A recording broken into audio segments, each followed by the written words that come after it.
सोचिए एक ऐसी जमीन पहली नजर में बिल्कुल चट्टानी, सूखी, एकदम वीरान सी लगे।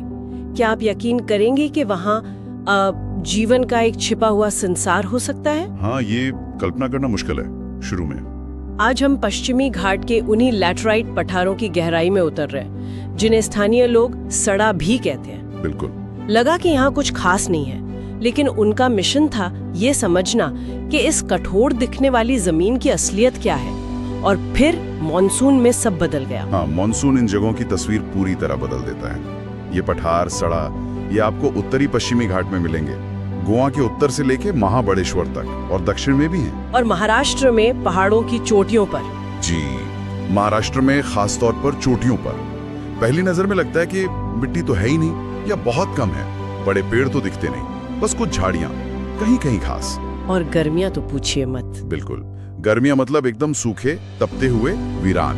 वही तो शुरू में यही लगा कि सिवाय पत्थरों के कुछ है ही नहीं यहाँ। लेकिन एक स्थानीय गाइड थे, उन्होंने कहा सर आप बरसात में यहाँ आइए। हाँ, ये सलाह बहुत काम की होती है। और जब बरसात में जाकर पत्थर उठाए, अरे बाप रे, नजारा ही कुछ और था। एक ही पत्थर के नीचे एक बफ स्ट्राइप्ड कीलबैक सांप का बच्चा मिला। ओहो, छोटा सा। हाँ, और उसी के साथ एक बिच्छू, बीटल का लार्वा और चींटियों का तो पूरा घर। मतलब एक पत्थर के नीचे पूरी कॉलोनी। कमाल है। और सुनिए, दूसरे पत्थर के नीचे एक स्किंक, वो छिपकली जैसी होती है ना, वो अपने अंडों के साथ मिली। ये कैसे? मतलब एक पत्थर के नीचे इतनी सारी जिंदगी। देखिए, ये पत्थर जो है ना, ये असल में एक सूक्ष्म आवास का काम करते हैं, एक माइक्रो हैबिटेट। मतलब एक छोटा सा संरक्षित वातावरण। वो पत्थर गर्मी से बचाता है, सूखे से बचाता है, अंदर थोड़ी नमी बनाए रखता है। इसलिए कई ऐसी प्रजातियां वहां आराम से रह लेती हैं जो शायद आपको आसपास के जंगल में भी ना मिले। अच्छा, जैसे कि? जैसे सॉ स्केल्ड वाइपर, फुरसम कहते हैं उसे। अब दिलचस्प बात यह है कि ये भारत का सबसे छोटा जहरीला सांप है। सबसे छोटा जहरीला सांप, और वो यहाँ रहता है? हाँ, और खास तौर पर इन्हीं खुले पठारों पर, आसपास के घने जंगलों में नहीं मिलेगा ये तो कमाल का अनुकूलन है, खुली पथरीली जगह पर। बिल्कुल। और सिर्फ सांप ही क्यों, जैसा आपने बताया, कीड़े, मकड़ियां, बिच्छू, ये सब इन पत्थरों के नीचे अपने घर बना लेते हैं, एक सुरक्षित ठिकाना। और ये दुनिया मौसम के साथ बदलती भी है। गर्मी में सूखा, लेकिन मानसून? हाँ, मानसून आते ही जैसे जीवन फूट पड़ता है, खासकर मेंढकों के लिए। उनके लिए तो ये समझिए प्रजनन का स्वर्ग है। प्रजनन का स्वर्ग? जी। पानी के छोटे छोटे गड्ढे भर जाते हैं ना बरसात में, तो उनमें Indian bull frog, Amboli toad, Koyna toad, कई तरह के मेंढक प्रजनन करते हैं। अच्छा। एक मेंढक तो है इंदिरा राणा चिरावासी, उसका नाम ही चिरा यानी जांबा पत्थर पर पड़ा है, वो वहीं रहता है। अरे वाह, नाम ही पत्थर पर। तो मतलब ये पठार सिर्फ रहने की जगह नहीं, बल्कि जीवन चक्र को आगे बढ़ाने के लिए भी बहुत जरूरी है। बिल्कुल। और कुछ मेंढक तो रंग में ऐसे घुल मिल जाते हैं पत्थर के साथ। हाँ, छिपने में माहिर होंगे। बिल्कुल बिल्कुल। तो अलग अलग प्रजातियां इन पठारों का अलग अलग तरह से इस्तेमाल करती हैं, कोई घर के लिए, कोई प्रजनन के लिए, कोई शिकार के लिए। और क्या सिर्फ मेंढक और सांप ही है या और भी कुछ अनोखा है? नहीं, विविधता और भी है। एक सांप है रैप्टोप्स एक्वेटिकस, उसके बच्चे पठार पे रहते हैं, और जब वो बड़े हो जाते हैं, वयस्क, तो पास की धाराओं में चले जाते हैं। ये भी अलग है, बच्चे कहीं और, बड़े कहीं और। हाँ, और एक स्वॉम्प ईल नाम की मछली भी है। वो दिखती थोड़ी केंचुए जैसी है, लेकिन है मछली। वो भी इन पठारों के गीले माहौल में मिल जाती है। मछली इन पठारों पर, कमाल है।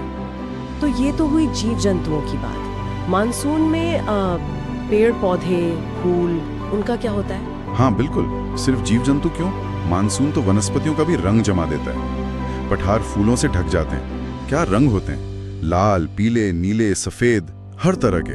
वाह। घास और छोटी झाड़ियां तो हैं ही, और कुछ खास पौधे भी हैं, जैसे ड्रोसेरा और यूट्रिकोलेरिया। ये कीट भक्षी पौधे हैं। कीट भक्षी मतलब कीड़े खाने वाले? जी हाँ, कीड़ों को पकड़ कर खाते हैं। और कास पठार का नाम तो सुना होगा? हाँ, सुना है। महाराष्ट्र की फूलों की घाटी, वो इन्हीं लैटेराइट पठारों का एक बेहतरीन उदाहरण है। हाँ, सुना है। तो ये सारे फूल सिर्फ खूबसूरती के लिए नहीं है, इनका कुछ और रोल भी होगा, जैसे मधुमक्खियाँ? जाहिर है, ये फूल मधुमक्खियों, तितलियों, पतंगों और न जाने कितने कीटों के लिए भोजन का जरिया है। और बदले में ये कीट क्या करते हैं? परागण, पॉलिनेशन, हाँ, पॉलिनेशन। जो इन पौधों के वजूद के लिए और इस पूरे इकोसिस्टम के स्वास्थ्य के लिए बहुत जरूरी है। सब कुछ एक दूसरे से जुड़ा हुआ है। ये तो एक पूरा सिस्टम है। अच्छा, क्या इन पठारों का कोई बड़ा महत्व भी है, छोटे जीवों और फूलों के अलावा? हाँ, एक बहुत ही महत्वपूर्ण भूमिका है इनकी। कई लोग ये नहीं जानते। ये पठार सिर्फ छोटे जीवों का घर या फूलों का कालीन नहीं है। कई पठारों के नीचे गुफाएं होती हैं। गुफाएं? हाँ, और उनमें चमगादड़ों की बड़ी बड़ी बस्तियां होती हैं। और सबसे जरूरी बात, ये पठार एक बहुत बड़े स्पंज की तरह काम करते हैं। स्पंज की तरह? कैसे? बारिश का सारा पानी ये सोख लेते हैं अपने अंदर और फिर धीरे धीरे उस पानी को छोड़ते रहते हैं साल भर। अच्छा। इसी पानी से नीचे जो झरने हैं, नदियां हैं, वो बहती रहती हैं और उन पर कितने सारे गांव, कितने समुदाय निर्भर हैं पीने के पानी के लिए, खेती के लिए। अरे, तो मतलब ये बंजर दिखने वाली जमीन असल में पानी का इतना महत्वपूर्ण स्रोत भी है।